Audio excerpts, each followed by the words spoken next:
Mas se a lei pegar e se for cobrada essa criação desses planos um ano após a promulgação da lei, não há como, fisicamente não há como fazer. Não tem profissional para isso. Essa especificamente. O Cláudio é o próximo. Mas, Gilberto, a lei não tem que pegar, não tem que pegar. As pessoas estão morrendo, então o geólogo vai ter que dar uma resposta. O problema hoje é esse. Vai ter que ter geólogo para dar resposta. Então, é um outro problema. Cláudio Amaral. Bom, mais do que uma pergunta, a questão é de reflexão. Na verdade, o que a gente precisa discutir aqui é política. Existe uma política e todos os entes e todos os profissionais têm que fazer política. A política no seu melhor sentido. Então, quando eu defendo, por exemplo, os protocolos e o respeito às atribuições dos órgãos nas diversas esferas e as competências dos profissionais, eu estou defendendo uma posição política. Eu queria reforçar aqui, porque a ideia é de que eu tenho uma visão otimista, o Kelson tem uma visão pessimista e a Ana Cristina tem uma visão de cobrança. Não é isso, eu não tenho uma visão otimista, ao contrário. O que eu tenho é uma visão, no meu modo de ver, realista. Nós temos um arcabouço. Nós temos um processo em andamento que exige inteligência e atitude. Se nós vamos ser suficientemente preparados e capacitados para lidar com esse processo, nós vamos avançar. Me preocupa, e eu tenho falado isso muito com o Flávio, falo isso com o Kelso também, com a Ana Cristina, que nós temos poucos articuladores no Brasil nessa área. Muito poucos. E com o conhecimento do assunto, menos ainda. Então, essa inteligência e essa atitude política exige compromisso público. Serviço público. E está todo mundo correndo atrás de capacitação para isso. E a política pressupõe isso. Então, o Kelson tem que falar, eu tenho que ficar satisfeito que Niterói e Petrópolis já dividem alguma responsabilidade comigo, e tenho que ficar satisfeito que a Ana Cristina esteja no Ministério Público, porque ela é minha colega de pesquisa. Então, se ela está no Ministério Público, melhor. Né? Mas não haverá avanço, especificamente se os órgãos estaduais, por exemplo, na semana passada nós fechamos uma nota das empresas que submeteram uma proposta para apresentação de um arcabouço institucional e operacional. Então, vejamos. 4 empresas concorreram, foi dada a nota para um arcabouço. Como é que o INEA, o DRM, o CIMERJ, está ali, Honório, e a Defesa Civil vão se articular institucional e operacionalmente? Em Brasília, Kelson, isso já devia estar sendo feito. Um arcabouço estrutural. Como? Não, a ministra Gleisi comanda. Não. O ministro Bezerra, não, o Raup, não. Qual é o arcabouço? No Rio nós estamos perseguindo isso. Agora, é importante que os 4 entes, na é verdade, Honório, não tomem iniciativas individuais.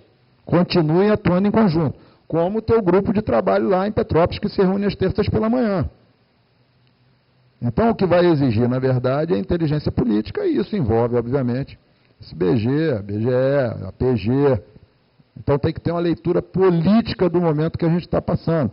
O que o Glauber deixou muito caracterizado aqui é que ele perdeu mais do que ganhou. E há vários itens aí que fazem parte do bolo. No bolo tem que entrar ovo, aí bota na lei. Mas, na verdade, a prática disso diária é muito complicada e vai exigir política e inteligência, fundamentalmente. Alguém quer comentar? O Cláudio fez um comentário, alguém quer comentar? Thales, alguém? Senão a gente passa pro... Quem é o Thales? Dá uma comentada? Não, senão a gente passa para o Ribamar, está inscrito. Agora, se alguém quiser fazer algum comentário em cima da provocação do Cláudio, está o Thales aqui, que é federal, está o Kelson, que é no município, Ana Cristina, que a gente poderia, em cima da provocação do Cláudio aqui, abrir uns comentários, depois entrava o Ribamar, pode ser? Ok, muito bem, gente.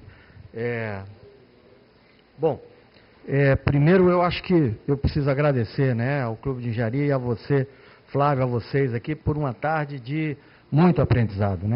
Eu acabava de comentar com a Leon, que a tarde foi riquíssima em reflexões e em aprendizado. A gente está com vários problemas na CPRM para cumprir metas estabelecidas pelo governo federal.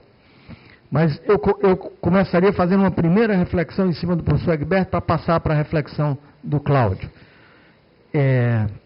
Rapaz, eu me lembro de um velho professor que eu tive, que ainda está vivo hoje é um consultor de empresas, sênior, né? Bastante sênior no conhecimento e na idade, e eu me lembro de uma frase que ele falou o seguinte: quem nasce num lugar, vive naquele lugar e morre naquele lugar, é planta. Agora você, meu caro, e ele dizia isso olhando para a gente, que está nessa universidade e vai se formar em geologia, prepare-se para voar. E você vai voar por lugares que você jamais imaginou. Eu me lembro muito dele, porque quando eu saí da escola, eu comecei no Rio Grande do Sul. Do Rio Grande do Sul, fiz uma pequena parada em Fortaleza e fui para a Amazônia.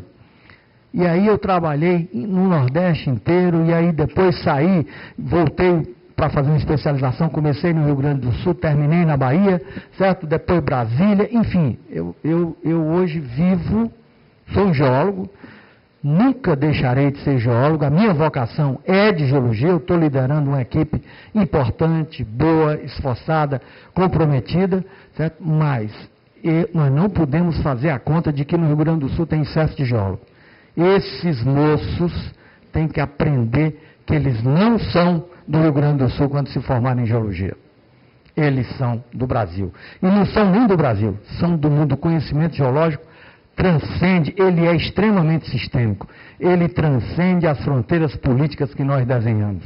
Assim como as nossas bacias sedimentares, assim como o nosso pré-cambriano, assim como os nossos aquíferos, eles não respeitam esses limites. Então, eu acho que a gente tem que fazer uma conta, sim, da questão de quantos geólogos a gente tem no país, qual a nossa capacidade de formá-los, como a gente redireciona esses geólogos para trabalhar, sim, com geologia que salva vidas, né? Não que o petróleo não seja importante, é importantíssimo, mas tem que trabalhar, sim, com geologia que salva vidas, e essa é a geologia de engenharia, geotecnia, é essa geologia que salva vidas, especialmente essa. E a gente está com um programa na CPRM sendo desenhado, que eu vou envolver as universidades. Hoje eu tenho 5 professores notáveis das universidades brasileiras, Rio Grande do Sul, Minas Gerais, Bahia, Pernambuco, certo? E vou precisar envolver outros tantos, certo? Que fazem consultoria para a CPRM, vou precisar envolver mais gente, vou precisar envolver a Associação Brasileira de Geologia de Engenharia, vou precisar trabalhar em conjunto com as associações profissionais de geólogos. A gente precisa pensar como é que a gente dá resposta aos desafios do país. E essa foi uma encomenda arrumadinha, embrulhada num papel de presente bonito, entregue para a CPRM. Resolva, o problema é seu. Nós vamos fazer um concurso, vamos tentar captar 300 geólogos, talvez a gente consiga chegar a 400. E a gente, Cláudio Nunes me perguntava agora, será que vai ter no mercado? Eu prestava atenção, com muita atenção, ao que o professor falava. Eu preciso de mais 400 geólogos na CPRM. E sei que esses caras não chegarão preparados para trabalhar com com geologia de engenharia. Ou engenharia de geologia. Mas terão que ser preparados. Eu estou treinando a equipe on the job. Eles estão fazendo e aprendendo e a gente está fazendo. Essa era a primeira reflexão que era importante, que eu não tive tempo de fazer na minha palestra com vocês. É um trabalho árduo. A gente está trabalhando, eu digo para vocês, eu tive fora da CPRM por 9 anos, foi o meu doutorado, Esplanada dos Ministérios. Voltei para a CPRM, não tirei um dia de folga, desde o dia que assumi essa diretoria, no dia 19 de setembro do ano passado. Um único dia. Não tive recesso de Natal e Ano Novo. Um único dia por conta desse trabalho. E aí, Cláudio, fazendo uma reflexão em cima da articulação que você está falando, essa liderança precisa estar na Casa Civil, e vou lhe dizer por quê. É muito difícil, as vaidades são grandes, e é muito difícil você fazer com que órgãos, teoricamente, que tem um líder que lidera e diz o que é para ser feito naquele órgão, e esse líder é um ministro de Estado, que as pessoas sentem e que tenham humildade de conversar, de repassar conhecimento, de se entenderem e de trabalharem juntos. O grande problema hoje nas nossas organizações, eu digo para você, é a fragmentação dentro das próprias organizações. Sabe por quê? Porque as nossas universidades, as nossas escolas, as minhas netas que estão estudando numa escola de ponta. Minha filha tirou de uma escola que era uma escola de religiosos, onde ela estudou, onde a minha filha estudou, as minhas duas filhas estudaram, que dava uma formação humanística, e eu me surpreendi com ela retirando minhas duas netas dessa escola e colocando numa outra escola. Não, pai, vou colocar numa escola de ponta. Eu digo, filho, o que é uma escola de ponta? Prova todo sábado, desde a primeira semana de aula. Certo? Prova todo sábado, cobrança, certo? Tem aula disso, daquilo outro, os professores são os melhores. O senhor sabe quanto é? É muito caro, é isso aqui, mas elas vão sair preparadas. Acontece que elas estão sendo preparadas para trabalhar sozinhas, para ganharem, para vencerem, não para trabalhar em equipe. Sabe o que é que a gente quer no nosso povo que está no campo? Que eles troquem conhecimento, que eles trabalhem em equipe, que eles envolvam a comunidade, que eles repassem conhecimento, que eles escutem as necessidades da comunidade, que eles informem as lideranças comunitárias dos trabalhos que estão sendo realizados, que eles conversem com as defesas civis municipais, que eles escutem os secretários municipais, que eles repassem o trabalho que foi elaborado para os secretários municipais. As nossas informações são repassadas para o Senad, Semadem, Ministério da Integração Nacional, Casa Civil, certo? São disponibilizadas numa área de transferência, porque são pesados os arquivos, então não tem como você enviar aquilo por e-mail, você pode disponibilizar numa área de transferência para diversos órgãos.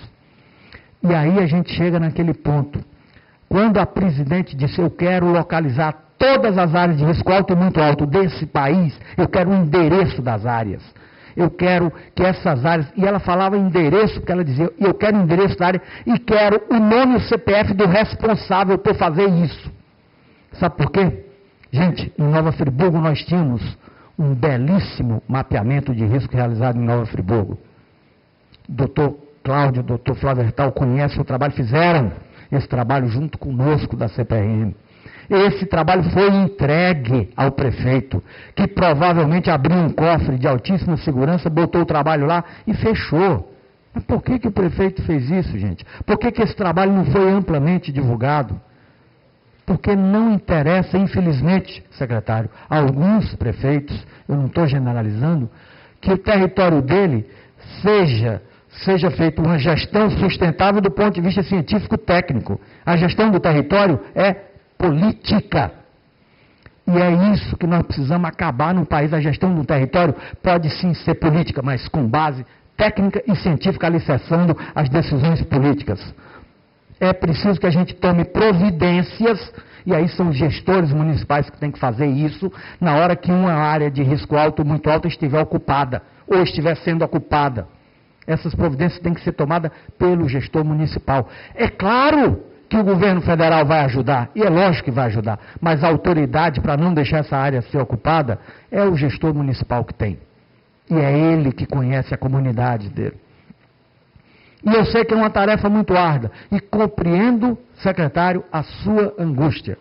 Compreendo muito bem, eu tenho ido ao campo acompanhar os trabalhos da minha equipe. Não no Rio de Janeiro, conforme falei, porque vocês têm um grau de conhecimento no Rio de Janeiro altíssimo sobre essas áreas. Vocês têm instituições de ponta no Rio de Janeiro que conhecem bem o estado do Rio de Janeiro. Falta essa informação. O que falta? O que nos falta? Faltam decisões políticas, falta recurso. Mas na hora que a gente tiver bons projetos, e nós haveremos de tê-los, recursos não faltarão.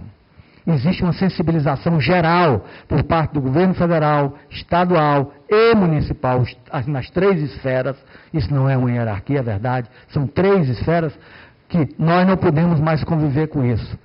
Só para terminar como geólogo. Gente, nós estamos, ontem eu estive reunido o dia inteiro com uma missão do Equador que veio nos visitar, e um dos temas que nós discutimos foram riscos geológicos. E eles têm uma cordilheira nos Andes, com sismos, etc. O problema lá é bastante complexo. E a gente falava de mudanças climáticas, são os câmbios climáticos para eles. Nós estamos sim passando por mudanças climáticas. Na verdade, só na cabeça, certo, de pessoas que não são geólogos, a gente imagina que algum dia o clima desse planeta foi estável. Nunca foi. nós tivemos curtíssimos períodos do ponto de vista geológico, onde nós tivemos uma relativa estabilidade de clima. Não existe isso em geologia. Na verdade, a grande maioria dos geólogos que eu conheço, e eu me incluo entre eles, acreditam, com base em dados científicos de geologia, que nós vamos esfriar e não esquentar.